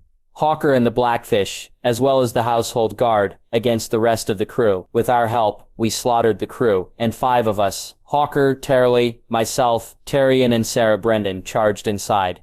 Minus Lord Tyrion, we fought Euron in the middle of the room, but something was different. He was possessed. Lord Tarly scowled. How could you tell? Robb asked. I put my axe in his chest and he pulled it out as if nothing had happened. Ian answered grimly. It was only when Lord Tarly cleaved his shoulder with his greatsword is when the bastard died. Robb looked at the Grandsmaster. Explain. We knew that he had been possessed, presumably by the drowned god, but we weren't sure, Sam admitted. Jaime was sent after the Green Man, who was on his own mission of sorts, as we felt he had more knowledge and could perhaps confirm our fears. Robb rubbed his face. Jaime. 3 idiot lords had captured him for religious reasons. Jaime sighed. To keep the story short, they're dead, and I explained what happened on the ride back. The Green Man confirmed that it was an ancient practice, used by worshippers of the drowned god. Sam continued, "It's a lost art, and Euron probably found out about it while in exile." Robb looked at his wife. "You weren't harmed?" Margaery shook her head. "No. Sarah Loras and Sarah Rowland fought bravely to defend me and Mera before the others arrived." The Queen hesitated before continuing. "It was traumatic, to say the least. I handed the power of the throne over to Lord Tyrion, while I collected myself." Her Majesty is well now, sire. Thankfully, Tyrion added. She has recovered fully and even submitted herself to be examined by the Grand Maester. Her mind and body are strong, as is the prince. The guards who died have been replaced, and the entire unit is currently under examination by Sarah Brynden and my brother. As for Euron, his body was burned, as were the bodies of his crew and his ship, with wildfire. Robb looked around the room. "Thank you, all of you. I wish I could say more to show my gratitude, but words cannot accurately portray my emotions. We're always happy to be of service, Your Grace," Lord Tarly said with a slight head bow. "Anything else I should know?" Robb asked. Tyrion shook his head. "The Lords of the Vale, the Crownlands, and the Stormlands have begun streaming into the capital. The Dornish lords should also be on their way. Lord Willis has reported that there seem to be no other signs of a religious uprising in the Reach. The Riverlands, the North, the Westerlands, and the Iron Islands have all been quietly preparing for war." "Forgive my interruption, Lord Hand, but Your Grace, have we learned anything of the attack?" Lord Mallister asked. "When will it take place?" Robb grimaced. "I wish I had an answer for you, my lord, but I just don't know." "Why don't we start sending men and supplies now?" Camai offered. "How many castles are currently active at the wall? 3? We'll need soldiers up there preparing fortifications all along the wall. Besides, when the long night does come, how will we be able to move our armies through that snow?" Tyrion added, "Better to have a thin defense at all castles than none at all." Lords Royce, Mallister, and Tarly all nodded in agreement with the former knight and the Hand. Robb nodded as well. Their reasoning was sound, and there were realms outside the north who knew of the attack. But there was also something else that the lords weren't considering. "Neith's Raider has 100,000 wildlings close to the wall," Robb said. "If need be, we will begin sending men north, but I hope to wait before the White has been seen by all. Lord Mallister, send some ships to Dragonstone, as well as more workers to mine Dragonglass. There are hundreds of barrels there that need to be heading to the wall where they can be made into weapons." "I will see it done," Mallister promised. "Then that will be all," Robb said, ending the meeting. As the others got up to leave, Robb leaned over to his wife, speaking quietly. "I must speak with the Green Man. I will return shortly." Margaery nodded as Robb strode out the door, flanked by Brienne. "Line break! You've returned," Bren called. The green-cloaked man was kneeling before the heart tree, totally still. He hadn't turned around when he spoke to Robb. "You told Daenerys that another rider was needed and she made me give up my brother." Robb scowled, stopping a few feet from the kneeling man. "I'm not particularly pleased about that. It needed to be done." Bren sighed, getting to his feet and facing Robb. "We needed 2 riders for 2 dragons. Yet my brother's life is now in peril," Robb countered. "You may not have noticed as you have been hidden away on your isle, but every noble south of the Neck plays the Game of Thrones, and my brother has just joined it because he was forced to." "No one forced your brother, my lord," Bren replied calmly. "He was forced to because duty demanded it." "Damn it," Robb growled. "I'll say this once, Highsmith. If my brother dies because of this, it'll be on your head." "You seem almost certain he will," Bren noted calmly. "Why?" "I don't trust humans," Robb called over his shoulder as he strode angrily out of the Godswood. Gendry Baratheon, Gendry, Edric, and Ser Brynden moved carefully through the forest. All 3 were armed with hunting spears and daggers, and wore clothes suited for their task. A little ways behind them, 2 Baratheon guards, both avid hunters, crept. Both men were armed with hunting bows with arrows fitted on the string, if anything went awry, and someone's life was at risk. Their job was to shoot the creature dead. While both Sarah Brynden and Edric had hunted before, it made an inexperienced hunter like Gendry feel a lot better. 2 servants walked behind the guards, Both were strong-looking, and one held 2 stout poles in his hands, while the other had a length of rope. It was their job to carry one of the stags, while Edric and Gendry carried the other. Ser Brynden laid a hand on Gendry's shoulder, stopping the boys. He pointed through the trees at a wild buck scratching his antlers against a tree. He stood at about 4 feet tall at the shoulder, with his antlers and head adding at least another 4 feet after that. His fur was a nice, rich, reddish-brown color, and looked soft to the touch. "Edric, he's yours," Ser Brynden said. "Gendry, watch." Gendry could only nod as his brother crept forward a few more feet, reversing his grip on his spear as he prepared to throw it. When he felt like he was within throwing distance, Edric stood and raised his spear until it was just above his shoulder. Just as Gendry remembered Ser Brynden showing him the night before, as Edric's hand came forward, he stepped forward with his opposite foot, adding power to the throw. The spear sailed through the air before impaling the beautiful creature in the side, tearing through its ribcage and lungs. The buck wailed in pain as it fell to the ground, but Edric was on top of it in an instant. He straddled the creature's body and slid his knife across its throat, killing it quickly and efficiently. Ser Brynden clapped his hands as he and Gendry moved forward. "Well done, lad," he praised. "Ben, Karen, get this beauty on one of the poles." Gendry was surprised by how much Ser Brynden was enjoying hunting.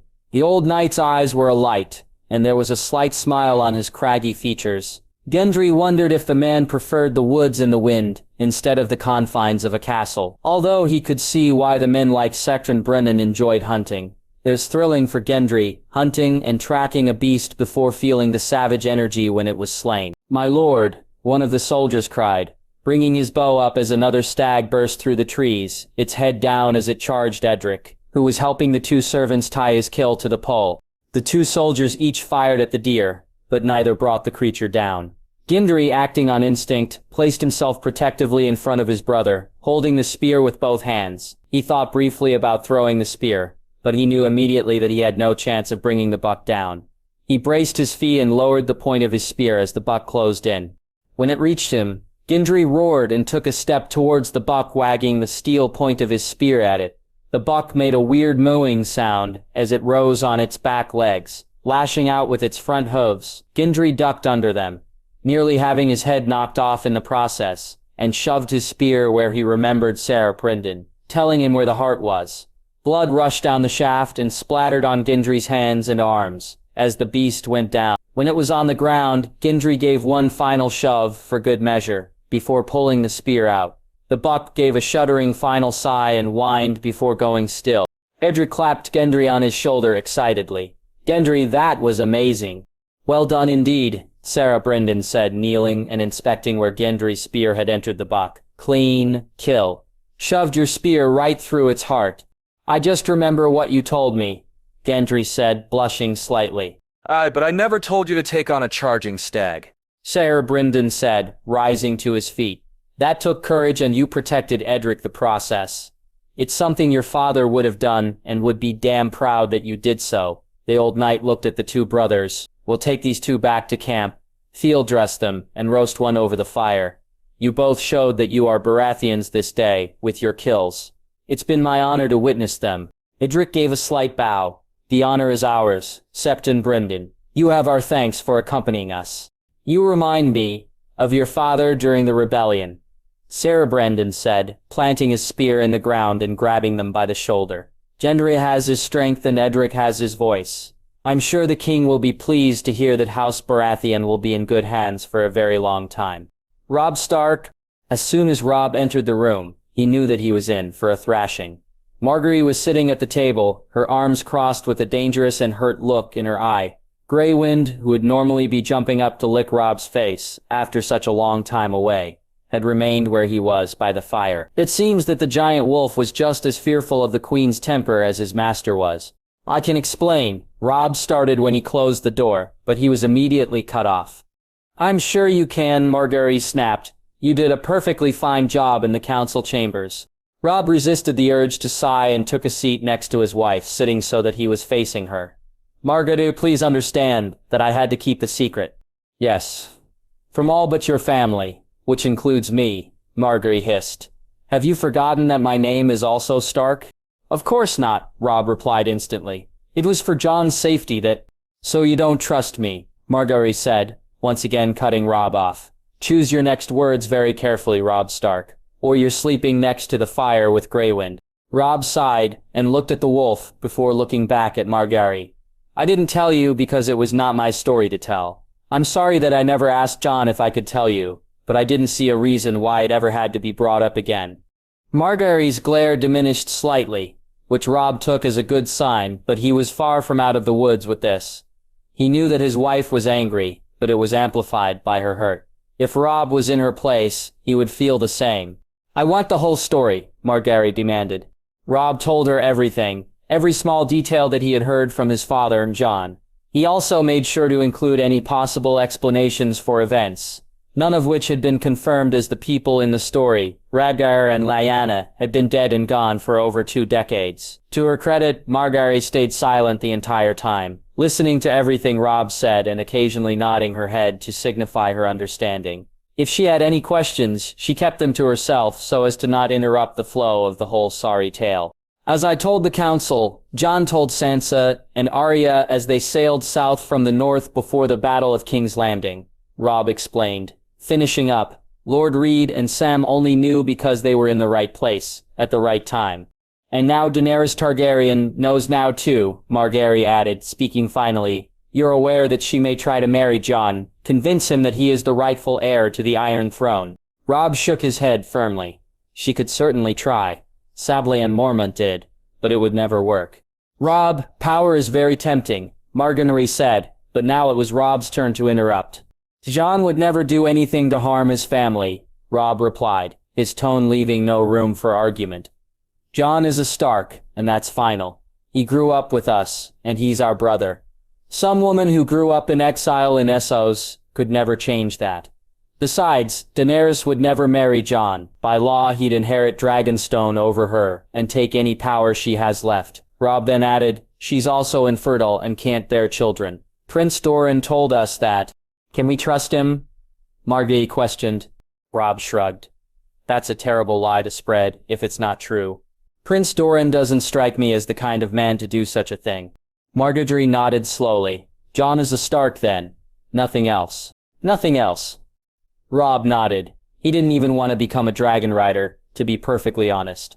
If an army of the undead wasn't crashing down on the wall, he never would have gone to Dragonstone, and Daenerys would still think she's the last Targaryen alive. Your brother and father may be the only men who don't desire power. Margaery joked, her mask of anger cracking just slightly. Robb smiled slightly. He reached out one hand towards her, which she took after a moment. He ran his thumb over the back of her hand while looking at her, once again etching her face into his memory. He thought of her every moment he was away. Every night he dreamt of her face, the taste of her lips, the feel of her hand in his or her body against his own. He wanted nothing more than to hear her laugh or feel the warmth in his chest whenever he saw her smile. I'm truly sorry I never told you about Jon, Robb said softly. I swear that I will never keep anything from you again. Marga's eyes gazed into his before she nodded, and replied in the same soft tone. Thank you. Robb waited a moment before launching into what was on his mind. While Margaery was hurt by Robb's secret-keeping, he was extremely worried about what she went through during the attempt on her life. You gave Tyrion power, and stepped away, Robb said gently. How bad was the attack? The man should have died a dozen deaths, and he continued to fight on. Margaery sighed, her hand gripping Robb's as she thought of that night. I'm sure you've seen plenty of death, Robb, but when you see a man and know in your heart that he should be dead, but he isn't, there's no feeling like it. It's the worst kind of fear. Robb nodded slowly. I'm so sorry you've had to experience that, my love. Thank the old gods, and the new that you nor Torrhen were harmed. Indeed, Torrhen seems to remember nothing of the attack. Margaery said, It took me some time to overcome my emotions, but I am better now. It was Robb's turn to look into his wife's eyes and see if she was telling the truth. There was still fear in them, but it was overshadowed by the strength and love that were also there as well. Robb had no doubt that Margaery was a strong woman, a true rose with steel thorns, but he also knew that such an event could wither even the strongest flower. Margaery, thankfully, has bloomed again and stands as tall and as bold as ever. Yes, you are, Robb agreed. Gendry Baratheon. Gendry wasn't sure what to make of the king. He had seen him once, from a distance, but that was it. He had heard stories, of course. There were always plenty of stories in a war camp. Stories about his great-great direwolf, about his beautiful wife. There were even stories that the swords he and his brother Jon carried were the lost ancestral swords of House Targaryen, Dark Sister and Blackfire. Of all stories, that had been the one that others simply laughed at and ignored. Now Gendry was walking with Edric and Sarah Brendan towards the training grounds, where the king's steward said he was. But when the three men reached the area, Gendry didn't see the king, only two men sparring in the middle of the yard. Both wore plain helms, padded vests, and heavy leather gauntlets. Each man wielded a long sword, but one carried a kite shield while the other a round buckler. The warriors were good. Very good. Their strikes were swift, decisive, and delivered with power. Their footwork, from Gendry's limited experience, looked to be right, and the men themselves seemed very sure of themselves. They handled their weapons with an immense amount of confidence and familiarity. The former blacksmith stood quietly by as Seprenbrun muttered to both he and Edric his thoughts about the fight.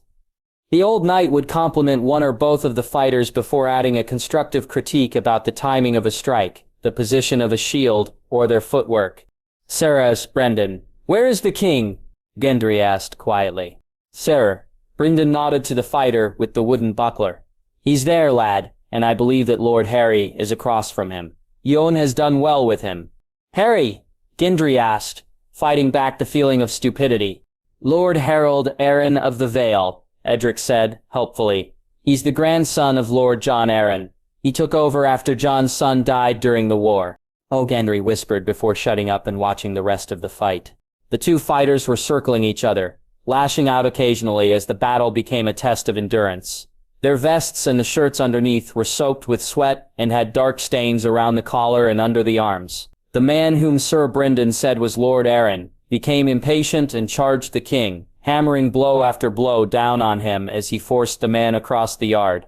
The king, to his credit, blocked or parried every strike, but never returned one of his own. Finally, when his back was almost to the wall, he caught Lord Arryn's overhead strike with his shield and planted his foot in the Valeman's chest at the same time. Lord Arryn was attempting to bring his shield in to block the kick, but he had just been a hair slow. Now the king stood over him with one foot planted on his sword and the tip of his blade at his neck. "I yield," Gendry heard the beaten man say, before the king helped him back to his feet.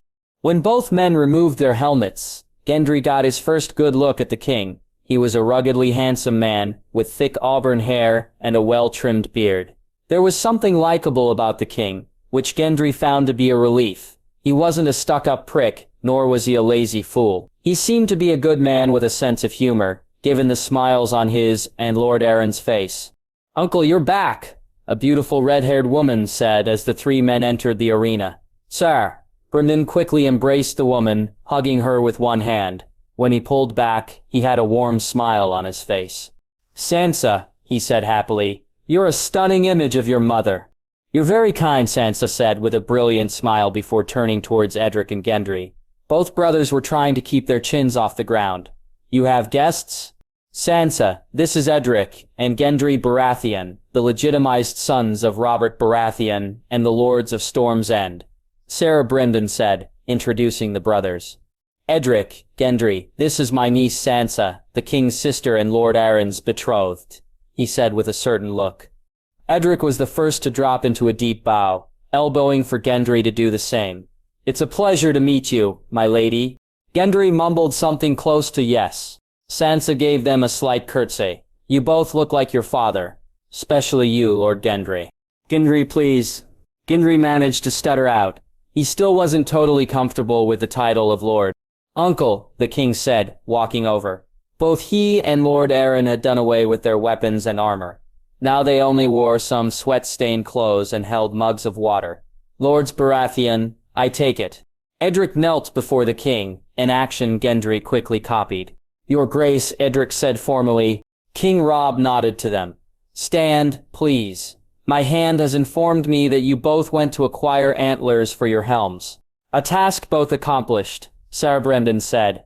"Both were fine kills. Witnessed them myself." "Forgive me, uncle, but what was your purpose there?" the king asked curiously. They asked me to witness the event, since there are no other males in their house, Sir Brynden explained. A request I was more than willing to accept. Very well. King Robb nodded. Lord Edric, I know that you have been raised in Storm's End. Where do you hail from, Lord Gendry? He prefers Gendry, Robb, Sansa said. Robb raised an eyebrow and glanced at Gendry before looking back at his sister. Arya would like him, he said before looking back at the former smith, waiting for his answer. I'm from here in King's Landing, Your Grace, Gendry answered awkwardly. I trained under Master Mott on the Street of Steel before I was let go. To Mott? Lord Arryn asked, stunned. Yes, my lord, Gendry replied, remembering that Edric had instructed him to say my lord instead of men lord, like always did. He's the foremost smith in the city, the king mused. Why were you let go? Gendry shook his head. I was never given a straight answer, sire. I joined a group of Night's Watch recruits, heading north, but we were attacked on the road. The king raised an eyebrow again, and tugged at his beard. Attacked, you say? By who? Gold cloaks. Gendry said. They were looking for someone. I suppose. I escaped and was then captured by the Lannisters. Lord Tywin put me to work as a smith before you defeated his army, and I found work in your camp. He nodded at the Blackfish. Thanks to Sir Brynden, mainly. I knew he was one of Robert's, Sir Brynden explained. Looks just like him when Robert was his age. King's Landing, the king muttered. You must have been one of Robert's bastards that Cersei was trying to kill. She sent soldiers after me too, Edric nodded. She was trying to eliminate the rest of our father's children so that there could be no comparison. That she was, Sir Brynden nodded. That's why your father came to see me. Gendry asked, looking at the king and Sansa. Our father saw you, the king asked. Yes, Lord Stark. Gendry nodded. He came to see me, as did Lord Arryn before him. After his arrest is when Master Mott dismissed me. A look of understanding came across the king's face. Lord Arryn and Stannis Baratheon were the first to look into Robert's natural children. Father must have looked into the same. That's why they sought you out, he explained. He must have also been the one to have you dismissed from Master Mott. He must have known that you would be in trouble if Cersei took power. The Night's Watch is supposed to be outside the crown's power, Edric pointed out. That wouldn't stop Cersei, Sansa said, looking grave. She ordered the slaughter of our father's household guard, and destroyed Robert's will that placed my father as regent. To her, power was a weapon to be used against any and all. The small group became silent for a moment as they thought about the atrocities that had occurred under the reign of Cersei and her mad son Joffrey. Robb and Margaery were not blind to the fact that things could have become so much worse if either of them had been allowed to live. Well, you're both alive and I am appreciative of your presence here in the capital, Robb said, changing the subject. Your Grace, there is something more that these young men have, Sir Brynden said. Gendry carries the axe of Durin Godsgrief. The what? Robb asked, confused. The Green Man gave it to me, Gendry explained. He said that it was the axe used by Durin during the first long night. Robb nodded. Did he mention if other such weapons existed? Both Gendry and Edric shook their heads. Not that he's told us, Your Grace, Edric answered. Robb scratched his beard. Very well, I will speak to him soon about it. Who wields it in battle? I do, sire, Gendry answered. Robb glanced at Gendry's heavily muscled arms and shoulders. You look like you can do some terrible damage with a weapon in your hands. How good are you? I'm not sure, sire, Gendry admitted. I haven't been training for long. A few months. Uncle, work with him, Robb ordered, looking at his uncle. Work with both of them. Call upon Jaime if you need him. I will, Your Grace. Sir Brynden said, with a small smile. Robb gave both men a smile. Starks and Baratheons will march to battle again, it seems, he said before striding off, his sister and Lord Arryn at his back. The Green Man bowed his head as he knelt before the heart tree, his heart beating faster and faster as he closed his eyes. Flashback. When Bryn opened his eyes, he was back on the Isle of Faces, watching as a great bear of a man dropped to his knees and lifted his arms, begging and pleading to the ring of trees that surrounded him. The man wore fur and leather clothing that barely covered his enormous shoulders and arms. His dark hair tumbled freely down his back, while his beard covered the entire front of his neck and parts of his chest. His hands were calloused, scared, and covered with burn marks, after years of working in the forge, making tools and weapons of bronze and stone. "You must help us, Bryn's ancestor," Brynden pleaded, his voice weary and desperate.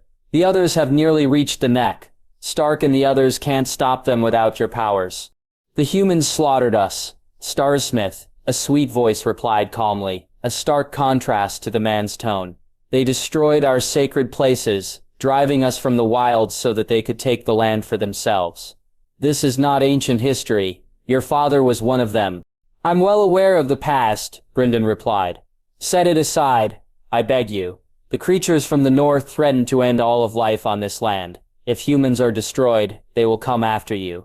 The sacred places you have no will be destroyed along with the rest of your race." Brynden laid his head in the dirt, clearly at the end of his rope. Bryn had watched the scene many times. He already knew what would be said and what would happen. Yet he was always amazed at the fear the others had instilled in the races of man when they had appeared. Coming down from their frozen hellholes with their armies of death, no other thing, not even dragons, had scared humans as much as the threat of the others had. Bryn crouched down and stared hard at his ancestor. He looked as strong as an ox and as fearless as a lion, completely capable of weathering whatever life had to throw at him. But this was different. His eyes were rimmed red after days of no sleep. The skin on his legs was flecked and stained with mud after days of running. Weariness was not the right word to describe him, nor how he felt. He looked like a man on the brink of insanity, a few careless words away from being shattered completely. A small, lithe figure dropped from the trees, looking as if she had appeared out of thin air. She looked and dressed like any other child of the forest, with one exception. Most children had gold or green eyes. Her were blood red, a sign of her blessing from the old gods, as well as marking her as one gifted with the ability of green sight. "What would you be willing to give in order for this alliance to be formed?" she asked gently, standing just a foot from Brynden. "I would give anything," Brynden replied, lifting his head. "Humans and children must fight this threat together. It is our only hope." "You claim you would give anything," the Greenseer mused. "Even one of your own kin?" Brynden's eyes, although tired-looking, narrowed. Like any good father, the safety of his family was always at the forefront of his thoughts and actions. "The gods have already taken so much," he began before the Greenseer waves aside his words. "This is not the will of the gods, Brynden Highsmith," she explained. "The green men protect this isle, and the pact that keeps the peace between men and children. You did what others could not. You sought us out of your own choice, setting aside our bloody past because you have seen what others can't. All who experience the joys and sorrows of life must fight this threat together." The Greenseer lifted her hand, holding it out towards Brynden, who took it carefully. The two shook, sealing their agreement. "We will help mankind with this threat," the Greenseer promised, "but one of your sons will join the ranks of the Green Man and help guard the Isle, as will the rest of his line." Brynden nodded. "Very well." Flashback. Bryn opened his eyes, sucking in a deep breath, as his spirit returned from the past. While he had been away for what seemed like a few minutes, observing the momentous occasion when former enemies became allies, his body had only been still for a few seconds. "You keep going back," a tiny voice whispered from the branches high above the Green Man. "Why?" "I'm preparing myself," the man replied. "I have to, if I am to face my destiny." "The Starsmith faced his without fear," the voice replied. "I'm not him," the Green Man grunted in annoyance. All he got back was an amused laugh that was quickly swept away from the wind. "Margaery Stark." "Oh dear, you must stop pacing," grandmother scolded, cradling her watered-down wine. The queen and her grandmother were in the royal bedchambers. Robb was away with Tyrion, catching up on the affairs of the realm. Mira was looking over Tyrion in the Godswood, and Sansa was with her betrothed as the last of the Lords of the Vale arrived on a ship from Gulltown. The two Baratheon boys, Gendry and Edric, had been taken under Harry's wing as he became an older brother to the two. He knew that they would be expected to receive the last of the Stormlords whenever they arrived, and so he wanted to set an example of what would be expected of them. All in all, the future Great Lords of the realm looked to be getting along well. Tommen had even been seen sparring with Eddard Baratheon as both boys were under the tutelage of Jaime Lannister. I don't know what to make of this Jon situation, Margaery explained, continuing to pace. Margaery had told Robb that she trusted his judgment, and like the noble, trusting man he was, he had accepted her answer without a second thought. To her credit, Margaery had tried to accept the situation and let it go, but it continued to nag her. Every instinct, each one placed carefully in her politically astute mind by her grandmother, roared against her. She had been trained to regard every player within the game as a threat, regardless of any situation. For better or worse, Jon was now a player that Margaery had to watch. It didn't help her sleep at night that he was a very dangerous warrior who was training to ride a dragon and was the true heir to the Iron Throne and House Targaryen. You do, grandmother argued. I didn't train you to be indecisive. Speak your mind. Margaery sent a look at the old woman before stopping and crossing her arm, looking out of the open window towards the city. It was a marvelous view, and because of how high up they were, all the sounds of the city blended into a musical white noise. I don't trust him, Margaery said sadly. I try, but it goes against everything you taught me. Grandmother rolled her eyes. My dear, sweet, naive child. When I taught you all of that, never in my wildest schemes did I believe that our family would be aligned with the North or the Starks for that matter. Why's that? Margaery asked curiously. Rumors had spread that Ned Stark was adopting a similar political stance as Dorne. Grandmother explained. He wanted nothing to do with the South, and knowing what little I did about Ned Stark, he was going to keep that stance for as long as he lived. So you took the Starks out of the game entirely, Margaery said. Grandmother nodded. I did. Now that we know more about them, it's quite easy to disregard his children, including Jon. You're making an assumption, Margaery scoffed. One based on the knowledge of the man, Grandmother countered, defending herself. I spoke to Jon Stark many times while the king led the campaign against the Lannisters. Like your husband, he is unflinchingly loyal to his family and would jump from the high tower before fighting against them. To emphasize her point, she stamped her cane on the ground. Margaery shook her head and fell into the seat next to her grandmother. Greywind, sensing the queen's distress and annoyance, rose from his place near the fire, shook himself once, and padded over to her. When he was close enough, he sat down and laid his massive head in her lap, looking up at her with large, golden, innocent eyes. Margaery couldn't help but run a hand through his fur, finding it strangely relaxing. Child, the Starks are a pack. Grandmother explained gently. Oh, a stag or a lion can run free, but not a wolf, she tutted, wagging a finger. You are part of their pack, one that Jon is a part of as well. We have nothing to fear from him, only the woman by his side. You say that some men think with their cocks? Margaery countered. Jon Stark won't, Grandmother promised. He's too Stark for that. Margaery huffed and looked down at Greywind, who had his eyes closed in happiness as he received the affection of his mistress. There were times Margaery wondered how such a creature could be so frightening to the enemy, when all she saw was the giant puppy Greywind normally was around her, Robb and Torrhen. What am I to do? Margaery asked. That is a very good question, Grandmother mused. We both know that the Targaryen woman will never fully let go of her desire for the Iron Throne. She's much too cunning for that. That's true, Margaery said, but that doesn't answer my question. To put it simply, my dear, we have an ally in the enemy camp. Grandmother replied, What did I tell you about Northmen? Honor, duty, and loyalty run through their veins. It's in the air they breathe and the milk they suckle from their mother's breast. If Jon Stark hears of any schemes that would put the king or his family in danger, he will not hesitate to protect those he loves. Margaery looked at her grandmother. The Queen of Thorns had a look of total confidence in her words, a look she wore most of the time. It was a look Margaery had come to trust unconditionally. If her grandmother felt so strongly about Jon, then Margaery believed her. Very well, Margaery sighed. You wouldn't happen to have any more advice, do you? Grandmother glanced down at Margaery's slim stomach. Your husband marches off to war soon.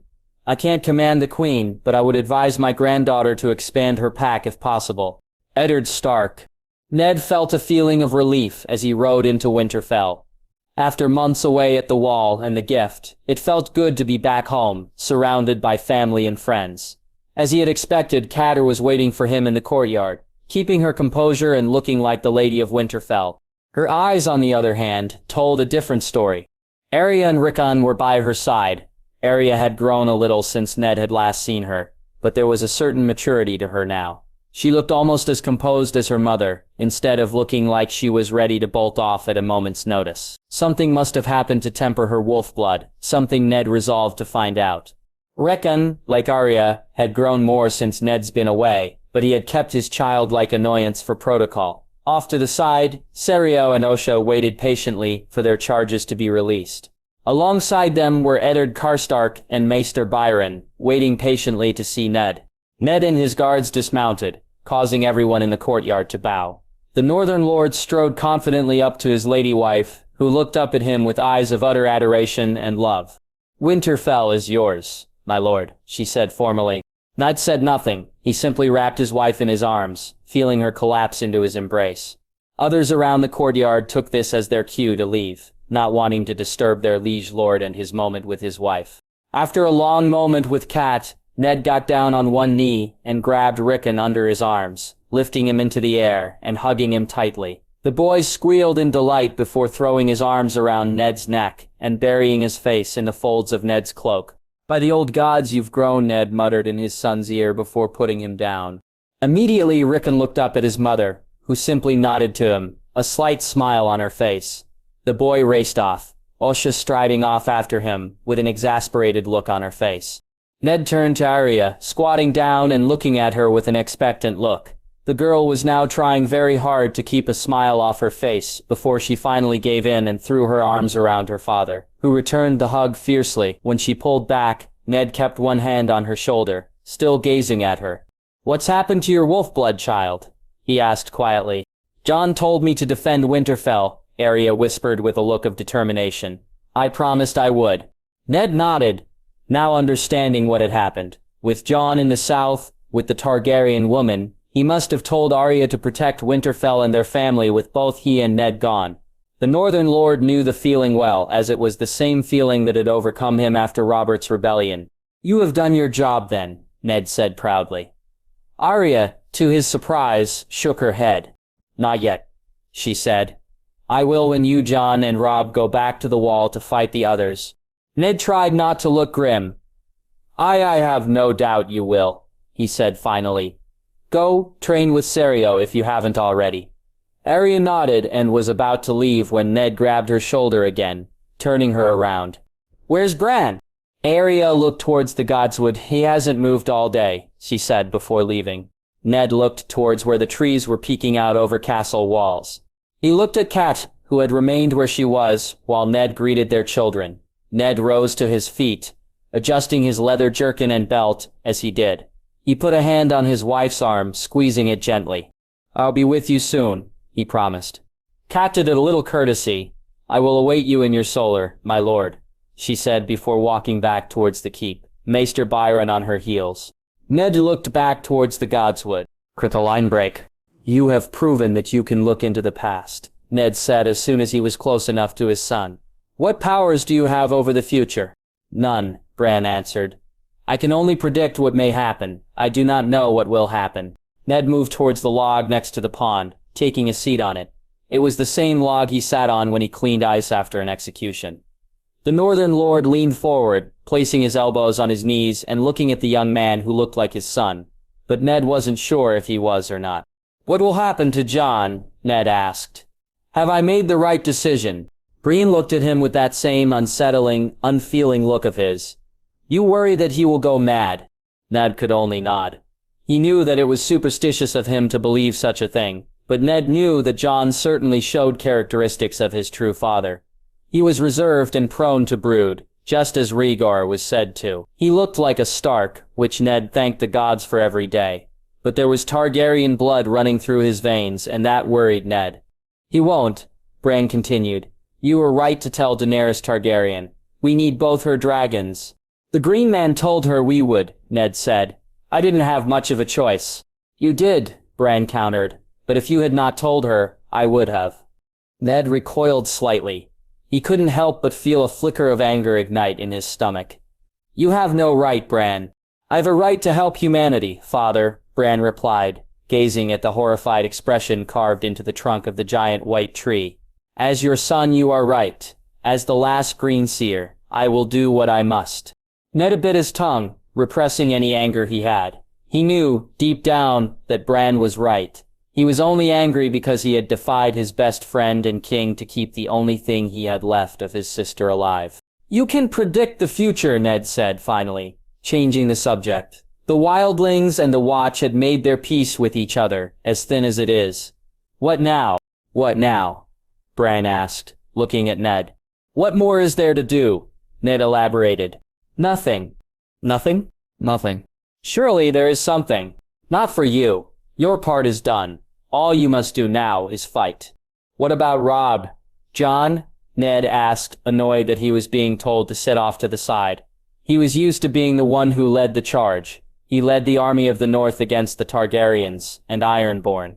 He led the company of the Rose against the Boltons. He wasn't one to sit and wait. They both have more to do, Bran answered. Robb must lead his people in the south. He will have difficulties doing such. Is the white not enough of evidence? Ned asked. Do not underestimate the stupidity of man, Bran lectured. If he is unable to bring all realms under his banner, then darkness shall come over the realm. Whether that will be the shadow of death or revolt, I'm not sure. What about Jon? Ned asked. He must accept who he is, Bran said simply. If he does not, then all is lost. Jon knows who he is, Ned argued. Does he? Bran asked. Or does he know what others want him to be? Can a man be whole if he does not accept half of himself? Ned got up and was about to leave, having had his fill of his son and his words. But before he could leave, there was one last thing he wanted to say. Jon is a Stark. Jon showed such when he fought by Robb's side against 4 other kings, Bran said. Now he must show that he is also a Targaryen. Line break. You're troubled, Cat said, as soon as Ned entered the room. As always, his wife was able to read him, like an open book. I did not have a pleasant meeting with Bran. Ned sighed, pouring himself wine and taking his seat behind his desk. But the truth these days rarely is. I have news that might be, Cat said, helpfully, sitting across from Ned. The Northern Lords are all preparing for battle, from Last Hearth to Greywater Watch. That is good to hear, Ned said, taking a sip of wine as he looked at one of the reports before him. How many men can we muster? 12,000, Cat answered. More than what I predicted, Ned grunted. How prepared are we for winter? Is there enough food for those who will be left behind when the fighting happens? I have sent a raven to Highgarden, and my brother Edmure, Cat said. I hope that we can rely on our friends in the south to help our larders. I have also given all lords along the eastern and western coasts permission to build more fishing vessels. Ned nodded. That is good to hear. Cat gave her husband a worried look. What has Bran said? Ned shook his head. What he said was the truth. I'm just too damn stubborn to accept it. Cat stood up and walked around the desk. She wrapped her arms loosely around Ned's shoulders and kissed the top of his head before laying her head on his.